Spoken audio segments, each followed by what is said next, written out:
এটি হচ্ছে 9 আমরা কমন প্রশ্নের সমাধান করবো। 9 কি তো লিখবো দড়ি। এখানে লিখবা, আমি যে কথা লিখতে ভুলে গেছি এখানে লিখছি। এই যে অনুপাত গুলো, এগুলো এক একটা অনুপাত। অনুপাত মানে কিন্তু ভগ্নাংশ, সেটা জানেন কিনা? অনুপাত মানে কি? ভগ্নাংশ। এই যে এখানে a by b, b by c, c by d, এগুলো এক একটা অনুপাত। এটা কোথায় লেখা আছে? প্রশ্নে লেখা আছে বইতে। আমরা এটা সমান কি লিখবো? কে। আমি ধরে নিব এটা সমান আগে লিখবো যে c বাই d সমান কে। তাহলে c সমান কি আর গুণ করবো, c সমান d কে। c সমান কি? d কে। এটাকে রেখে দিলাম এখন একটা। আবার আবার লিখবো কি b বাই c সমান c বাই d সমান কি কে। এগুলো এক একটা অনুপাত না? আমরা অনুপাত, এটা এক একটা কি অনুপাত। তো আমরা ধরে নিব কে হচ্ছে তার একটা কি, কে হচ্ছে একটা ধ্রুব। এই অনুপাতগুলো একটা কি ধ্রুব। এটা সবগুলোর মান কি, আমরা সবগুলোর মান ধরে নিচ্ছি কি a বাই b সমান b by c, b by c সমান c বাই d। আমরা ধরে নিলাম এই সবগুলো সমান কি কে। তার মানে c বাই d সমান কে, b বাই c সমান কে, a বাই b সমান কে। তখন প্রথম লিখবো c বাই d সমান কি কে। c এখানে রাখলে আর গুণ করলে হচ্ছে বা d, c রাখবো, d এখানে ভাগ আছে বসে গেলে কি হবে গুণ, তবে না কি d কে। আবার b বাই c সমান কি, b বাই c সমানও কি কে। তাহলে আমরা আবার যদি লিখি b, এটা এখানে b রাখবো, c এখানে ভাগের পাশে গেলে কি হবো গুণ, তাহলে এখানে কি হবো c কে, এখানে কি হবো c এর সাথে কি কে গুণ করলে কি হবে c কে। এখন দেখো c মান এখানে পাইছি কিনা, c মান এখানে কি পাইছি, এই c এর মানটা লিখবো d কে ইনটু কে, অর্থাৎ c এর মানটা লিখছি। c এর মান কি দেওয়া আছে d কে, তাহলে c এর মান লিখলাম d কে, আর এখানে কে জায়গায় কেটে লিখলাম। তাহলে আমার কি হয় এখানে b সমান d কে স্কয়ার। b সমান d কি, এটাকে দিলাম 2 নং সমীকরণ। কারণ সমীকরণ দিলাম, এটাকে 2 নং সমীকরণ দিলাম। এখন এতটুকু বুঝছেন কিনা? এতটুকু বুঝছেন? পরবর্তীতে আসে আমাদের আরেকটা আছে অনুপাত, সেটা হচ্ছে কি a by b। a by b সমান কি কে, তাহলে এই সমান b কে। এখন বলুন তো b এর মান কি? b এর মান হচ্ছে d কে স্কয়ার। b এর জায়গায় আমরা লিখব d কে স্কয়ার। b এর জায়গায় কি লিখব d কে স্কয়ার ইনটু কে। তাহলে এই সমান হচ্ছে d, আর কে স্কয়ার সাথে কে গুণ করলে কি হবে কে কিউব। আপনারা তো এটা জানেন নাকি?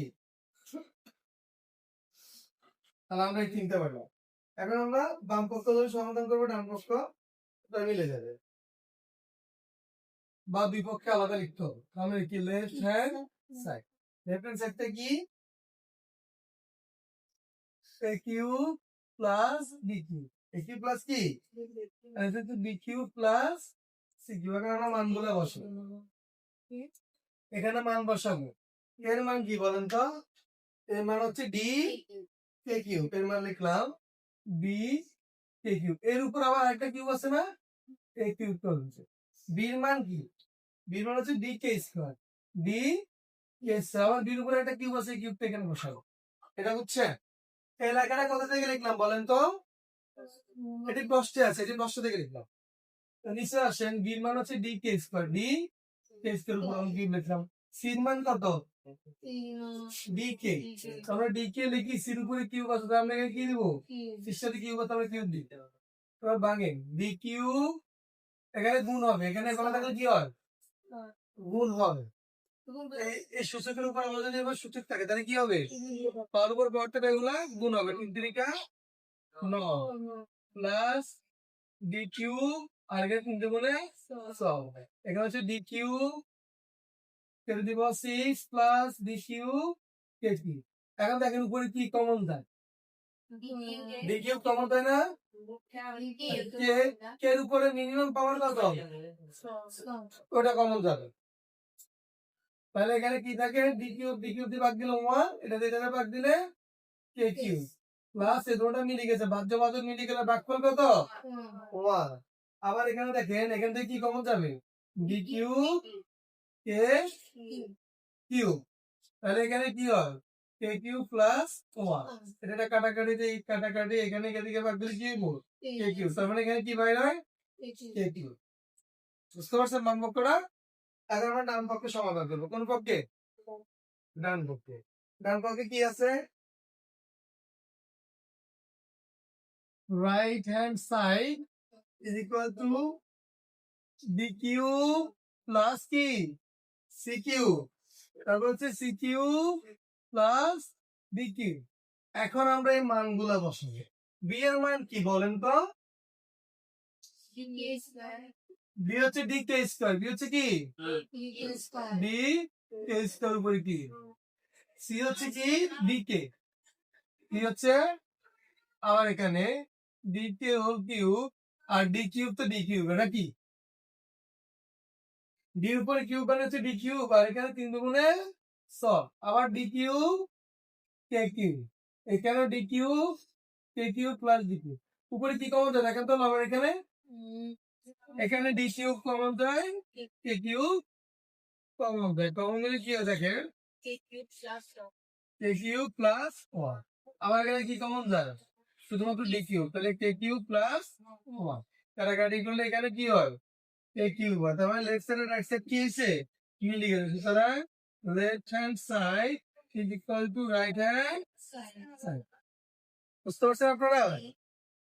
প্রথমে আমরা কি করবো আমি আবার বুঝে দিচ্ছি। এ বাই বি সমান বি বাই সি সমান সি বাই ডি সমান কে, এটা কোথায় আছে কষ্টে আছে, কে কিন্তু কষ্টে নাই, এটা আমরা কি করলাম ধরে নিলাম, তাহলে ধরি এত সমান কি কে। তো আমরা প্রথমে লিখবো যে সি বাই ডি সমান কি, সি বাই ডি সমান যদি কে হয় তাহলে আর আর গুণ করো, কে নিচে সমান সমান হচ্ছে সি গুণ করলে সি আর ডির সাথে কে গুণ করলে ডি কে, এটা করলাম এক নম্বর সমীকরণ। আবার দেখেন বি বাই সি সমান কি কে, তাহলে এখানে যদি আমরা সেম কাজ করি পাই বি সমান সি কে, এই যে সি সি এর এখানে যে মানটা পাইছি এই মানটা আমরা আবার এখানে নিই। বুঝতে পারছে?